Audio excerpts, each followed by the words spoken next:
Flora and Ulysses, chapter 43. They walked into the house, and the little shepherdess was waiting for them. She was standing there where she always stood, the lamb at her feet, the tiny globe above her head, and a look on her face that said, "I know something you don't know." Flora's father took off his hat and bowed to the lamp. "George Buckman," he said. "How do you do?" "Hello," Flora shouted into the silence of the house. From the kitchen came the sound of laughter. "Mom," said Flora. No one answered. Flora's sense of foreboding deepened, expanded. And then her mother spoke. She said, "That's absolutely right, William." "William? William?"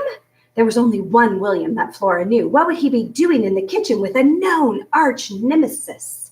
And then came the familiar rattle of the typewriter keys being struck and the thwack of the cartridge return being hit. Ulysses' grip on her shoulder tightened, and he let out a small chirp of excitement. Her mother laughed again. The laugh was followed by the truly terrifying words, "Thank you so much, William." "Shh," said Flora to her father, who was standing, listening, his hat on his hands and a goofy smile on his face. There was a small, round drop of blood on his ear bandage. It looked oddly festive. "You stay here," Flora said to him. "Ulysses and I will go check this out." Right, said her father. "You bet I'll stay right here." He put his hat on his head and he nodded. Flora, superhero on her shoulder, walked quietly, stealthily through the living room and into the dining room and stood before the closed kitchen door. She held herself very still. She made herself into a giant ear. She was getting extremely good at making herself into a giant ear. Flora listened. She could feel Ulysses, his body tense and expectant, listening too. Her mother spoke. She said, "Yes, it will go like this. Federico, I have dreamed of you for eons." "No," said another voice, a high, thin, and extremely annoying voice. "I have dreamed of you for all eternity." "Ooh," said Flora's mother, "for all eternity. That's good, more specific." Ulysses shifted his position on Flora's shoulder and he nodded. "Yes, exactly," said William Spiver. "More poetic. Eon sounds too geological. There's nothing romantic about geology, I assure you." Okay, said Flora's mother. "What's next, William?" "Actually," said William Spiver, "if you don't mind, I would be preferred to be called William Spiver."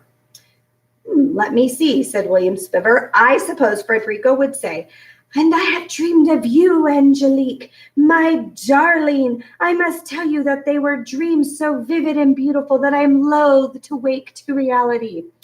"Ooh, that's good," said Flora's mother. "Hold on a sec." And the typewriter keys came clacking to life. The cartridge returned and dinged.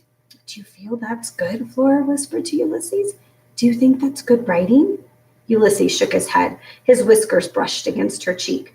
"I don't think so either," she said. Actually, she thought it was terrible. It was sickly, sweet nonsense. There was a word for that. What was it?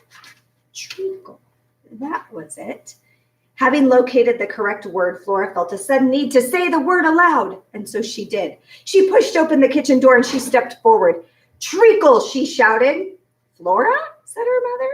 "Treacle," said William Spiver. "Yes," said Flora, and she was pleased with that one simple word. She had answered two very important questions. Yes, she was Flora, and yes, it was treacle. Oh, I think we're going to stop right there. Maybe I'll do a second chapter a little later.